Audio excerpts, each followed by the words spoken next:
Assalamualaikum warahmatullahi wabarakatuh semua. Okey, pada hari ini kita akan tengok untuk topik baru iaitu mengesan dan membaiki ralat yang terdapat dalam sudukut dan carta alih dalam penyelesaian masalah. Okey, jadi cikgu harap jadi bila awak dah habis ni, awak akan dapat mengesan dan membaiki ralat daripada sudukut dan juga carta alih dalam penyelesaian masalah. Bila awak diberi masalah dan awak buat sudukut dan carta alih ataupun awak diberi sudukut dan carta alih, awak dapat menyelesaikan masalah tersebut dengan mengesan ralat tu dan awak baiki ralat tu. Okey. Apa itu ralat? Ralat ditakrifkan sebagai kesilapan atau kesalahan dalam proses pembangunan atau cara segmen kod. Jadi ralat selalunya dikenal pasti dalam fasa pengujian. Ralat ni adalah satu kesilapan atau kesalahan dalam proses pembangunan atau cara segmen kod. Jadi awak kena ingat yang buat kod ni ataupun pengatur cara ni adalah manusia. Jadi manusia ni dia biasa buat kesilapan. Jadi terdapatlah ralat lah.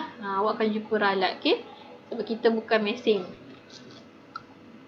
Okey, jadi terdapat 3 jenis ralat, iaitu ralat yang pertama iaitu ralat sintaks. Jadi ralat sintaks ni biasanya terjadi akibat daripada kesilapan bahasa pengaturcaraan. Sebagai contohnya, awak isytihar, awak nak tulis pemboleh ubah awak tu contohnya adalah kira, K-I-R-A contohnya kan. Tapi masa awak tulis tu mungkin awak tersilap tekan ke, awak tak perasan ke apa, awak tertulislah contohnya K-O-R-A ke, K-P-R-A ke, sebab dia punya dia punya papan kunci awak tu, kunci tu kan, dia punya tu awak dekat kan. Mungkin awak tersilap tekan. Tapi untuk ralat sintaks ni awak jangan risau, dia ada paparan mesej. Jadi awak boleh tengok nanti dekat paparan mesej tu bila awak dah start belajar pengekodan nanti. Jadi awak boleh je tengok mana awak salah buat tu dan awak ubah sahaja. Okey. Dia tak ada masalah. Untuk ralat masa larian pula, dia akan terjadi, atur cara ni dia terhenti tiba-tiba. Awak dah pun, awak dah tulis dah semua. Awak pun nak run. Run tu maksudnya awak nak, baca kod awak tu kan, nak suruh mesin baca kod awak. Tiba-tiba ditubik. Dia dah keluar satu paparan, contohnya ada masalah dengan awak punya kod awak. Ataupun tiba-tiba gelap laptop awak. Segitu. Jadi macam-macam lah terjadi. Perkara ni terjadi disebabkan oleh memori yang tidak mencukupi ataupun terdapat juga masalah jangkitan virus atau perisian hasad. Perisian hasad ni ada ni lah kan, malware lah. Maksudnya ada perisian-perisian yang merosakkan kita punya perisian-perisian kita, merosakkan awak punya komputer awak ni. Ralat logik. Untuk ralat logik, biasanya output tu tak seperti yang kita nak. Sebagai contoh, awak nak output awak adalah 1, 2, 3. Bila awak run, bila awak dah siap semua kod awak tu, yang keluarnya 2, 4, 6. Mesti ada salah mana-mana. Kesilapan tu terjadi semasa pembinaan algoritma. Betul tak algoritma awak tu? Kalau betul, maksudnya awak akan dapatlah output yang macam awak nak. Tapi kalau awak tak dapat, maksudnya terdapat salah mana-mana, okey? Jadi yang ni memang adalah kecuaian manusia. Dia tak ada paparan mesej ralat. Jadi, untuk cara awak kesan ralat logik ni, ada 2 teknik. Yang pertama itu teknik semakan meja, desk check, ataupun teknik langkah demi langkah iaitu step through. Kedua-dua teknik ni awak dah pun belajar di tingkatan 1, jadi tak ada masalah. Kedua teknik ni ialah teknik manual yang digunakan oleh pengatur cara untuk menyemak logik setiap langkah dalam suruh atau carta alih. Satu set sampel data input akan digunakan dan output yang dijana akan disemak. Teknik manual ini dijalankan dengan menggunakan beberapa helai kertas dan pensel sahaja. Jadi untuk teknik ni, awak tak perlu risau. Kita akan tengok nanti dalam contoh yang akan kita bincang nanti. So awak nak buat. Tapi sebenarnya awak dah pun belajar masa tingkatan 1. Jadi sepatutnya awak dah tahulah macam mana untuk menggunakan kedua-dua teknik tersebut. Untuk contoh yang kita akan bincang ni, awak rujuk buku teks awak muka surat 61 hingga 63. Diberi satu masalah di sini, iaitu murni dikehendaki menghasilkan satu atur cara yang menyenaraikan nombor secara menaik bermula daripada nombor yang dimasukkan oleh pengguna. Mana-manalah, awak pun tak apa, orang lain pun boleh kan. Urutan nombor menaik yang dihasilkan adalah langkah 5 dan tidak melebihi 50. Maksud di sini, kalau perasan, langkah 5. Langkah 5 ni maksudnya mana-mana nombor, katakanlah saya masukkan nombor 3, langkah 5 ni dia mesti tambah dengan 5. Tambah 5. Awak akan dapatlah berapa nilai sini. Kalau saya masuk nilai dia 10, maksudnya dia akan tambah 5. Awak dapat sini.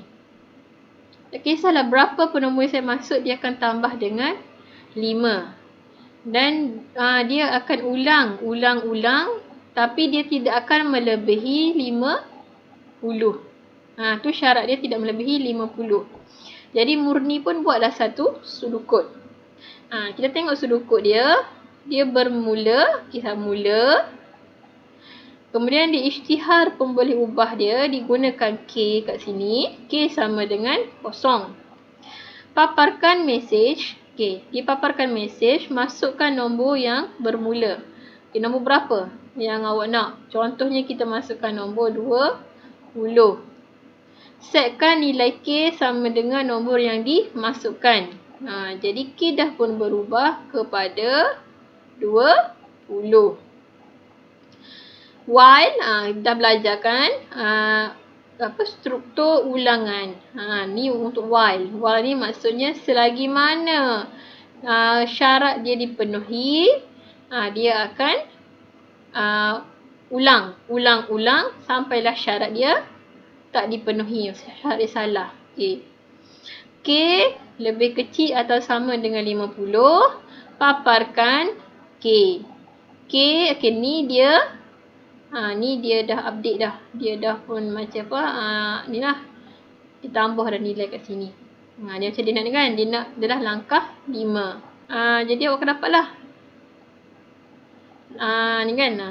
Langkah 5. Kemudian, dia pun akan tamat. Jadi dalam carta alif, awak akan tengok kan. Mula. Isytihar pemboleh ubah K sama dengan 0. Paparkan mesej. Masukkan nombor yang bermula. Setkan nilai K dengan nombor yang dimasukkan. Kalau nilai sini 20, maksudnya sini pun akan jadi K sama dengan 20. Kemudian, kenapa dia masalah macam ni?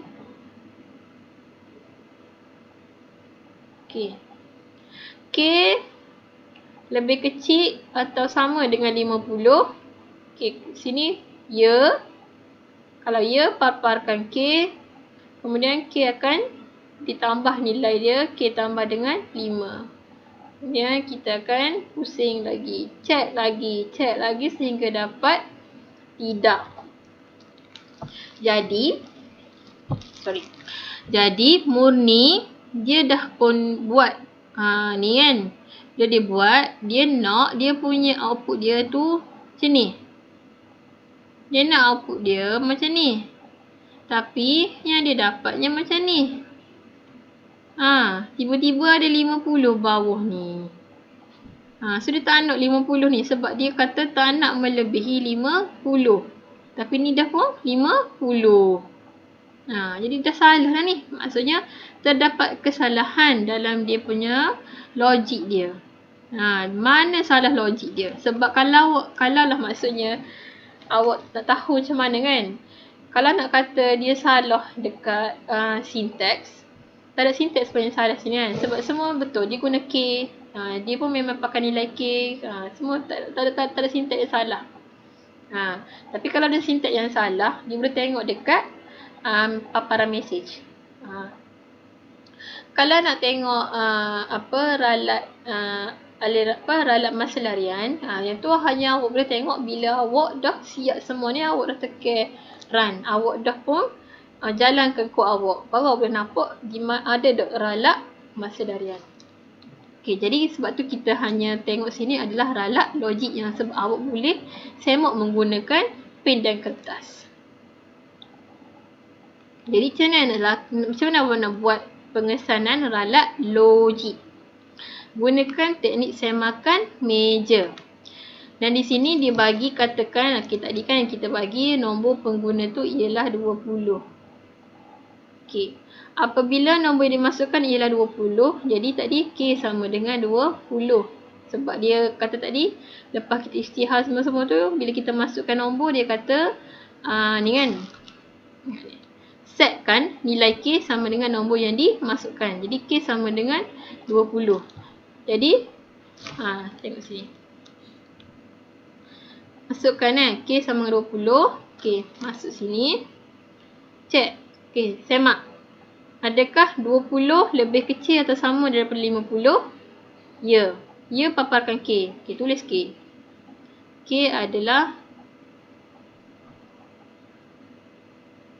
20.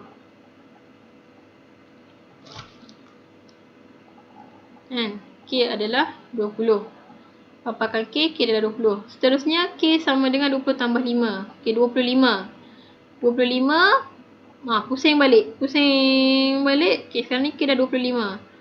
Adakah 25 lebih kecil atau sama daripada 50? Ya. Paparkan K lagi. Tulis lagi K. K 25. Turun bawah pula ni. Ni, awak semak lagi ni. Paparkan K, seterusnya K sama dengan 25 tambah 5. Dapat 30. Kemudian awak cek lagi sini. Dah, ni kan habis ni. Masuk sini, cek lagi situ. Awak cek lah. Cek. Sampailah akhirnya awak akan dapat ni yang dia dah buat untuk awak dah. Sampailah dia 8 kali dia buat ni. Dia akan dapat K sama dengan 50 tambah 5. Bila sampai 50 tambah 5, kita sampai sini kan, 50 tambah 5. Dia pergi balik kepada syarat dia. 55. Adakah lebih kurang atau sama dengan 50? Salah lah kan. Sebab takkanlah 50 lebih kecil daripada 55 lebih kecil daripada 50. Jadi jawapan dia adalah tidak. Dan dia tamat. Tapi output dia dapat macam ni kan. Output yang dia dapat tu 20, 25, 30, 35, 40, 45, 50. Ada 50. Tak nak 50. Output ini berlainan dengan hasil yang dikehendaki, iaitu senarai nombor berhenti pada nombor 45. Dia nak senarai tu berhenti dekat nombor 45. Tapi tak dapat gitu. Ralat logik ini disebabkan syarat bagi ulangan K lebih kecil atau sama dengan 50 adalah tidak tepat. Situlah salah dia sebenarnya. Syarat ulangan ni haruslah ditulis macam yang dia nak ni. K lebih kecil atau sama 45. Barulah awak akan dapat 45 nombor last dia. Jadi yang kena ubah adalah ni, yang biasa ada tanda warna merah ni kan. While K lebih kecil atau sama dengan 45. Jadi bila awak buat sekali lagi semakan meja ni macam ni, awak akan dapatlah output dia. 20, 25, 30, 35, 40, 45. Barulah betul. Jadi, ukir balik carta alih tadi dan ubah di bahagian syarat dia ni. K lebih kecil atau sama dengan 45. Baru betul. Rumusan dia, jadi kesimpulan untuk hari ini, awak dapat belajar 3 jenis ralat, iaitu ralat sintaks, ralat maselarian dan juga ralat logik. Okey. Dan juga terdapat 2 cara untuk awak mengesan ralat logik, iaitu teknik semakan meja dan juga teknik langkah demi langkah. Yang seperti kita belajar tadi adalah teknik semakan meja. Untuk teknik langkah demi langkah ni, awak boleh rujuk balik awak punya nota lama-lama awak yang sebenarnya awak dah belajar kan. Maksudnya awak tengok satu per satu. Awak tengoklah maksudnya betul atau salah. Untuk latihan hari ini, giliran awak pula untuk melakukan pengesanan ralat dalam carta alih sahaja. Tolong buat aktiviti 2.5 di muka surat 64. Jawab ketiga-tiga soalan yang dia bagi tu kan. Soalan 1, 2, 3 tu kan. Hantar jawapan awak kepada saya sebelum jam 6 petang melalui WhatsApp lah macam biasa. Untuk jawapan tu, saya cuma nak macam untuk carta alih, awak nanti akan lukis carta alih. Carta alih tu saya nak hanya yang selepas sahaja. Yang sebelum tak payah. Yang sebelum saya boleh tengok sendiri dalam buku teks. Saya tak nak susahkan awak, awak just cuma lukis yang selepas sahaja. Selepas awak dah baiki. Dan untuk semakan meja, saya nak dua-dua. Yang masa awak yang awak semak tu, saya nak tengok juga untuk semakan meja tu. Dan untuk yang selepas awak dah ubah tu, saya nak tengok sekali lagi semakan meja awak. Okey? Itu sahaja. Sekian, terima kasih. Bye-bye. Jangan lupa hantar latihan dan juga isi kehadiran.